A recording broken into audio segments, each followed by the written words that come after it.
மாமன் மச்சான் சண்டையில் மதுரை தினகரன் அலுவலகத்தை அழைத்தனர் என திமுகவை சாடி துணை முதலமைச்சர் ஓ பன்னீர்செல்வம் தேர்தல் பிரச்சாரம் மேற்கொண்டார். தருமபுரி மக்களவைத் தொகுதியில் அதிமுக கூட்டணி சார்பில் பாமக வேட்பாளர் அன்புமணி ராமதாஸ், பாப்பிரெட்டிப்பட்டி சட்டமன்ற இடைத்தேர்தலில் போட்டியிடும் அதிமுக வேட்பாளர் கோவிந்தசாமியை ஆதரித்து அந்த தொகுதிக்கு உட்பட்ட பல்வேறு பகுதிகளில் ஓ பன்னீர்செல்வம் தேர்தல் பிரச்சாரம் மேற்கொண்டார்.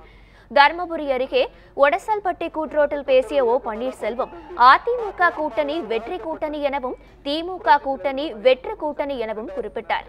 திமுக காங்கிரஸ் ஆட்சி காலத்தில் இலங்கையில் 4 லட்சம் பேர் இனப்படுகொலை செய்யப்பட்டதாக தெரிவித்த அவர், போர்க்குற்றம் தொடர்பாக விசாரிக்க சென்ற நாடாளுமன்ற குழுவில் இடம்பெற்றிருந்த திமுக இலங்கையில் பரிசு பொருட்களை வாங்கி வந்தது திமுக தான் என விமர்சித்தார். அப்போது திரண்டிருந்த மக்கள் மத்தியில் உரையாற்றிய அன்புமணி ராமதாஸ், பெருவாரியான வாக்கு வித்தியாசத்தில் தம்மை வெற்றி பெறச் செய்ய வேண்டும் என கேட்டுக் கொண்டார்.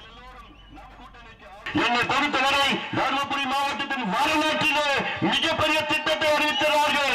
காவிரி உபரி நீரை எடுத்து நீரேற்று மூலமாக கொண்டு தருமபுரி மாவட்டத்தில் உள்ள அனைத்து ஏரி குளங்களில் நிரப்பவேன் என்ற திட்டத்தை உங்களுடைய கோரிக்கை பிறப்பிக்கின்றார்கள். ஆக நீங்கள் எல்லோரும் சேர்ந்து நீங்கள் எல்லோரும் நம் கூட்டணிக்கு